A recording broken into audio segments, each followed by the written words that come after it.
Jesus Christ, I feel like Death Sucker punched me in the face, but hey, it's still much better than how I was feeling last week, so that's a plus. Upgrades, people. Upgrade. If you're looking for a natural e-girl look, then ditch the blush and go for viral infection, and your nose will get red right on its own. Hello everyone, I hope you're doing well. Seriously, stay safe out there. Everyone's catching something right now, and being sick sucks. But something that made my dance with death just the slightest more bearable was getting to watch Martin Scorsese's masterpiece film, Goncharov from 1973. It's a tragedy, a cautionary tale of nationalism gone awry, love, betrayal, how truly vulnerable the mind is to unraveling thanks to forces way beyond our control. It brings up the question of identity, and it's chock full of symbolism, or should I say clock full, because boy howdy, this movie sure does have a lot of clocks in it. And I'm just gonna say it, the homoerotic undertones, the subtext, absolutely insane. This was way beyond its time. This movie also doesn't exist. Confused? Don't be. Here's a quick TLDR. Goncharov 1973 is an elaborate inside joke that spawned on Tumblr in late November of 2022. That ballooned to crazy proportions within a day on the site, it kept on growing, and then it spread to other social media platforms shortly after. It has a widely accepted lore, several notable scenes, characters of course, as well as a film cast. Hell, a whole fandom now exists for this non-existent movie, with fan art, fanfics, specifically over 600 on AO3, cosplays, soundtracks, because why not? Fandom social media has kind of been in a weird spot lately for absolutely no reason at all, so why not engage in a mass gaslighting scheme for the lulz? It's like LARPing as one of those pretentious film bros. If you want more details, then grab your meta-commentary goggles, buckle up, and get ready. But before we begin, it began with, of all things, a tag sewn into a boot? This right here, folks, this stupid pic started it all. I got these knockoff boots online, and instead of the brand name on the tag, they have the name of an apparently non-existent Martin Scorsese movie? Posted by user Zudikun on Tumblr. This image has been around for a few years, and it's actually been the subject of memeing before, when, in August of 2020, user Losermo replied, "This idiot hasn't seen Goncharov." But on November 18th, 2022, Tumblr user Beelzebub gave it new life by creating this fake movie poster of the film. Also, young Robert De Niro can get it. Tumblr loved it, and the joke began to grow with Goncharov letterbox reviews, meta essays deconstructing its message and metaphors. There is a TV tropes page about it now. Mood boards, memes. I mean, just take a look at some of these.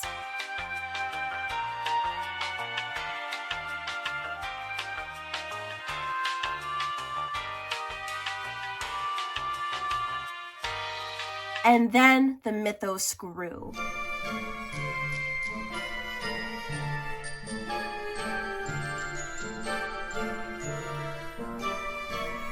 The funniest thing is, as this movie is basically a collective group project with just the faintest whisper of a framework, which is the movie poster and the fact that it's directed by Martin Scorsese, written by Matteo JWHJ0, the love child of a license plate apparently, there was a lot going on. Lots of ideas of how the plot should play out, characters being workshops left and right. I mean, the last thing he wanted to be was that person that was like, and then Goncharov has this younger sister that's super smart and powerful, and she saves the day every time with the power of love and friendship. And then everyone else is like, damn it, Glenn. Weirdly enough, though, there was very little contradiction to be found. I mean, there were some scrapped ideas or ideas never really used, but for the most part, people generally agreed on key points and scenes. People concurred that Goncharov is a story about the Russian mob attempting to gain a presence in Italy, that it takes place in Naples, and that it's the greatest mafia movie ever made. Never made. The film cast and characters are as follows. Robert De Niro as Goncharov, the titular character and protagonist. Harvey Keitel is Andriy the Baker Dodano, who only has one eye and is both the rival and implied lover of Goncharov. Sybil Shepherd is Katya. She is Goncharov's wife, as well as Valerie's sister and Sofia's friend / implied love interest. Al Pacino is Mario Ambrosini, aka this film's sad boy with a gambling addiction. Gene Hackman is Valerie Michailov, Katya's brother, John Cazale as Ice Pick Joe or Joseph Morelli, sort of like a wild card who works with Andriy, and Sophia Loren as Sophia, the friend / implied love interest of Katya, as well as the implied long-lost sister of Mario. Here's one of the initial plot synopses. Set during the Cold War in the 1970s, KGB agents and CIA agents are fighting throughout the streets of Naples, Italy, taking over safe houses, fighting for control of various secret documents, things like that. This is disrupting the business of the Italian mafia in Naples. The chase scenes are disrupting the businesses that have paid the mafia for protection. Senior people in the mafia are being caught in the crosshairs between two powerful organizations. Then, one day, as fall is turning to winter, all the local mafia organizations unite to drive the CIA and KGB agents from Naples. The plan is to kill every agent for both organizations in the city. They know that if they miss even one, both organizations will come after the mafia with a fiery vengeance. However, the mafia knows if they can kill every single agent, both of these world powers will just blame each other.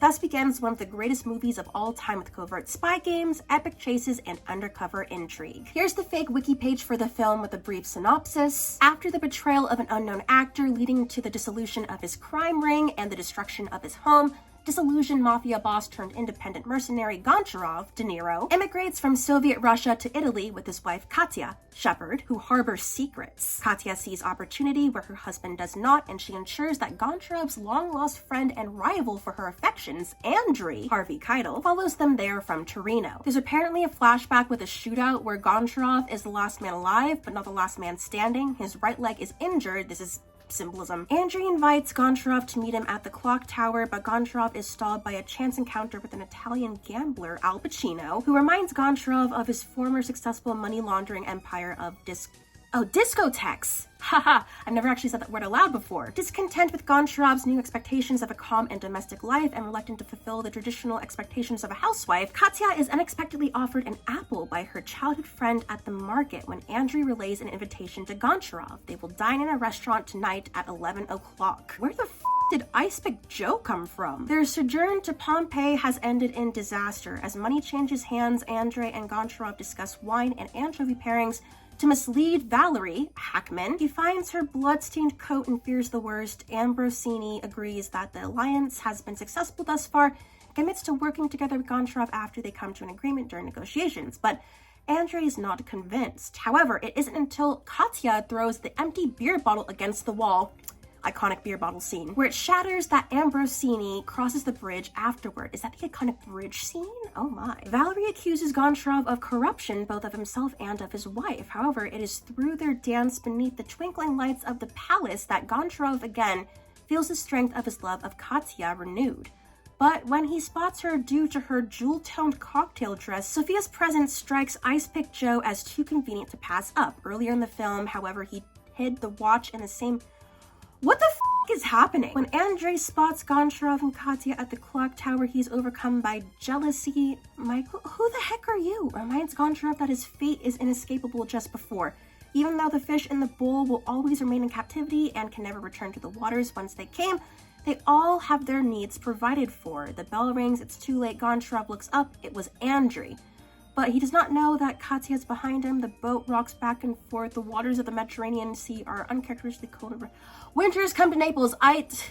What? See, I thought this would be a more coherent plot description of what goes down for the story, but I'm just more confused. Maybe I just don't have the brain for advanced film analyses. Also, to be fair, there are several different editions and extended editions of this film, so there's some alternate endings, some deleted scenes and extras that really should have been included, but the important stuff always stays the same. There is a whole Google Doc logging everything about this movie so that it all stays consistent. The ultimate reference resource package. It's over 40 pages long with pretty much everything you could ever want to learn about Goncharov. It has a play-by-play of the movie. I freaking love this hell site. I had a ball going through it. It was a little difficult to try to cobble together what the plot actually was beyond some scenes and symbolism and the fact that Robert De Niro and Harvey Keitel are hella gay. Shout out to the Goncharov Master Doc though, like there's only 3 people managing it and it's really well organized. There's also a Discord community if any of you are interested in that too. I'm not gonna go over the entire plot on the Google Doc because like I said, this thing is really extensive, but I'll go over some of my favorite bits and bobs from it. The fact that it begins with bird's eye view slowly zooms in on a figure crossing in front of the Church of the Resurrection, aka the Cathedral of the Savior on Spilled Blood in St. Petersburg, her long red scarf trailing out over the dirty snow. Like, come on! Okay, so here's the iconic fruit stand scene. As they walk arm in arm through a market, Katya hands Sophia an apple. Sophia, in turn, gives her a pomegranate, and they discuss themes of Eve and Persephone. And then the next column goes over objects and themes. So we've got apples, purity and sin, and homoeroticism. Oh, the anchovy scene. This is also a big one. This single take is well known for its unrehearsed feel. Pizza is pizza. You ought to try a bite sometime. You might like it, you might not, but it's important to try. The hands of time continue to tick even as the heart ceases to beat. God damn. Objects and themes include homoeroticism, change in progress, cooking, fish, overfishing, and marine ecology. Novella discusses this point in greater detail. I'm sorry, I just start scrolling and I see Sophia bites a person's ear off? Okay, boat scene. Sophia and Katya wrestle on a boat. Iconic shot of the two heads nearly close enough to kiss. Katya clearly knows she's going to lose and says, "Soph, you know this isn't how our time ends." Sophia just smiles at her, then throws her overboard. Sophia holds Katya's head underwater. Katya's hand still grips the side of the boat even as she stops fighting. We get a close-up of her hand and her watch is still ticking, juxtaposing her heartbeat, slowing with the constant metronome of her watch. Katya almost drowns. There is yet another fruit stand scene, but this time it's between Goncharov and Andriy. Goncharov takes Andriy to the market and offers him an apple alongside a proposal of some kind, indicative of the devil offering Eve the forbidden fruit. Warped mirror of the fruit stand scene with Katya and Sophia. Dare I say, the second rendition of the fruit stand scene from before is almost rotten when compared to the first one, which was riper, fresher, indicative of how the story has gone so awry at this point in time. Shootout in Pompeii, a doomed attempt by Mario, Al Pacino, to destroy Goncharov, in which he also destroys a huge chunk of the region's history. Goncharov shoots at Mario and hits the latter's eye. Mario swears and warns about the treason from within. Scene takes place in the theater area of Pompeii. The fight spills out onto the Via Stabania? Goncharov leaves through the Stabania gate into the necropolis, once again foreshadowing his death. And of course, this whole scene with parts of Pompeii being destroyed is tied to the big theme of the destructive nature of nationalism. The clock tower / the church duel. Goncharov is beginning to question everything and everyone. He confronts Andriy at the clock tower, its large hands ticking away, filling the silence with each pause they take. Goncharov points his gun at Andriy. He's shaking and the camera turns to Andriy, who simply lights his cigarette. They don't speak, they let the clock speak for them. Goncharov shoots the gun and Andriy doesn't even flinch, even as no bullet makes contact with him. Goncharov has shot the clock tower. Andriy takes a puff of his cigarette and simply says, "Time is something you can't stop, Goncharov," with the themes being time and betrayal. Oh my god, and then Act 2 ends with Ice Pick Joe's death. Ice Pick Joe claims to have killed Luciana, I don't know who that is, taking the fall for Andriy in a futile attempt to stop the cycle of violence. He is then brutally murdered with his own ice pick by Valery Mikhailov. Joe kneels and allows Valery to bash him through the skull, ultimately dying from the very thing he spent his life running from. Yikes. And then Act 3 begins with Valery's death by the hands of Katya. The cycle of violence, man, it just keeps on going. Oh, and then Sophia and Katya say goodbye to one another. Katya is sharpening a knife. She states her intention to kill Paolo, believing him responsible for Amato's death, and then herself, thereby ending the cycle of violence. So you think. Sophia tries to dissuade her and Katya pauses, but ultimately tells her to get out. Sophia states that if she's going to be stabbed, she wants to feel every second of it. Katya laughs and drops the knife, and it clatters to the floor before she kisses Sophia on the cheek goodbye. Car chase. Goncharov and Andriy are being driven to Joe's funeral and end up in a car chase. The chase is revealed to be in pursuit of a briefcase in the trunk, which is filled with the unseated bounty on Ice Pick Joe's head. This confirms Goncharov's suspicion that Andriy betrayed him and thus is partially to blame for Ice Pick Joe's death. Palace dance scene. Katya and Goncharov share one final dance near the end of the film. Many have interpreted this to be a dream sequence due to the surrealist nature of the set, which was heavily inspired by Salvador Dali's famous The Persistence of Memory painting. Ooh. The bridge scene. Katya and Goncharov share their last cigarette before Goncharov leaves to face the music. Katya stares at a seagull as it flies off into the free open sky. The clock tower chimes in the background. Dun dun dun. Ballroom dancing. Goncharov and Andriy are in sync even though they aren't dancing together, while Katya and Goncharov are completely out of sync despite actually dancing together. When viewed from above, all the dancing pairs form the shape of the clock, with Goncharov and Katya being the minute hand and Andriy and his partner being the hour.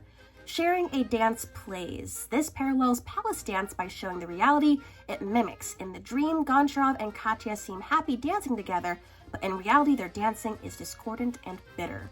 Betrayal. Goncharov sits next to Katya on the dock as she cradles him. She tells him how, though she loves him, they are unsafe with both of them being fiery personalities, and how if both time and blood have been spilled, he can topple over the edge. She ends by wishing him sweet dreams in another life. Andrew shoots Goncharov, who simply cannot react to the gun pointed at his chest by the one he knows he truly loves. Here, a parallel of the clock tower scene is born, where the iconic line, "If we were in love, you wouldn't have been missed," is said by Andrew. That keeps on popping up everywhere. He tells Katya off for giving up Goncharov and refusing to love him enough to end things. Katya asks him if he's going to send her to Goncharov now to make her apologize. He lowers the gun for a moment before raising it again slightly and talking about how he was taught not to hurt a woman, but he was also taught to survive. Katya looks him over for a moment before pulling her own gun and shooting Andrew in one move. She delivers her final line before leaving. Themes and objects are death, time, clock, star-crossed lovers, homoeroticism, and betrayal. Finale. As Goncharov lies dying, he remembers a nighttime meeting between himself and Andriy a long time ago, and a single tear appears on his cheek. A shot of the two's nighttime meeting. The moon is shining in the background, its craters curiously faintly dipped, forming general smattered bearings of the face of a clock. Smooth transition from one scene to current death one. The transition focuses on the moon as it morphs into the light in Goncharov's eyes. The light goes out of his eyes as he breathes his last. The broken clock that throughout the entire film has remained at 6 o'clock, the time of Goncharov's death, moves for the first and last time. There are some debated scenes as well. The scene we never saw between Goncharov and Katya after Joe's betrayal, but before the bloodbath, Goncharov is working through the collapse of his sense of self. Katya doesn't know how to tell him who to be. It all ends in pain, as is canon. I love the fact that everything in this doc has to have a source, because if it didn't, then everyone would just be like pulling stuff out of their ass. So it's supposed to be stuff that's already been discussed and that's content already out there, not just, hey, I think Goncharov and Ice Pick Joe should kiss. There is a pinch of method in this lore madness. The other adaptation section is absolutely sending me. So of course there's the novella as well as different language adaptations of the film. There's a black and white 6-episode Polish miniseries as well as a 1980s musical. A Muppets version is in the works starring Gonzo as Goncharov. Alleged anime spin-off in 2014 featuring Katya as Katnya, who is apparently a cat girl or at least has cat ears, and based on the title, is about Goncharov's venture in creating an idol group within the mafia. Sega Genesis Mega Drive video game released in 1993, mostly infamous for being very difficult and going wildly off the rails in the latter half of the game, including turning the Pompeii battle into a volcano level, giving Ice Pick Joe magic, and Mario turning into a dragon for the final boss fight. Not Mario's in Super Mario, mind you. Mario is in Al Pacino. So Goncharov continued its circulation on Tumblr, trending at #1 for several days, and talking about Goncharov like a little gremlin became known as Gonchposting. A fandom was born through the collective brain rot for this fake movie. Ships came into play, of course, from the core characters. Some of the most popular ships include Goncharov and Andriy, or Sofia and Katya, or Satya. There are more fics for Goncharov than there are for James Cameron's Avatar, the Blue People movie. Hordes of gorgeous fan art depicting pivotal moments in the film, as well as heartfelt pairings and glamorous characters came to be. Lots of fanfics on AO3. I may look for some fix-it ones later. More movie posters, cosplays, a game jam, even soundtracks. Feature film tracks for this non-existent movie. Only the best for my fake film. It's fascinating to see people evolve beyond the gag and treat the Goncharov fandom like any other fandom for media that actually exists, falling into habits of defending their interpretations of certain characters, moments, and relationships. It really hammers home the fact that fandom transforms media into its own creation, whether it's an actual existing thing or not. For instance, it sees characters on a page or screen and then reshapes them into new entities that, while on the surface may be indistinguishable or at the very least incredibly similar to the source material, are no more than glorified dolls further molded by fanon and then played with. The same could be said for the plot, where despite the fact that it's already already a loose collection of scenes. Goncharov, for all intents and purposes, has a canon, and it's already been reimagined by fans who go beyond meta-commentary and the group project aspect of it into just essentially making the story entirely on their own, with headcanons and the like. And then Goncharov could not be contained to just Tumblr for any longer. It spread to Instagram, TikTok, Twitter. The internet was not safe from Goncharov. It is interesting to note Twitter's reaction to Goncharov, though. Goncharov started gaining traction as Twitter was in the midst of melting down, and because of the Muskpocalypse, people from Twitter have been trickling into Tumblr over the past month, so imagine their surprise when they open the doors only to see everyone is yelling about the homoeroticism in this old mafia movie, and you go to look it up only to find that there's nothing there. Some people had fun playing along, others just thought it was dumb as a concept, dumb as a joke, and many were just like, but why? In the end, it further goes to show that Tumblr was and always has been its own organism, a hive mind committed to the bit to the very end. So the Goncharov gag ended up getting so big that several news sites were writing articles about it. This jab at BuzzFeed cracks me up. And then this happens. Do you guys think that Francesca's had to explain to her dad, Scorsese, that Tumblr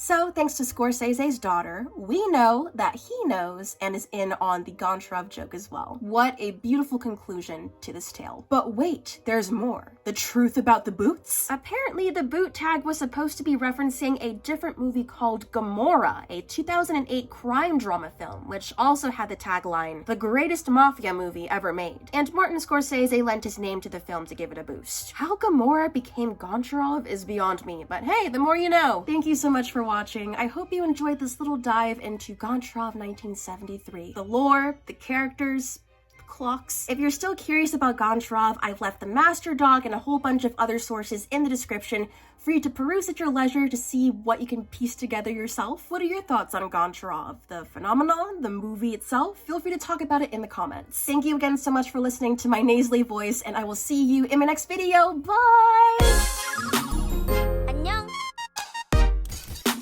안녕.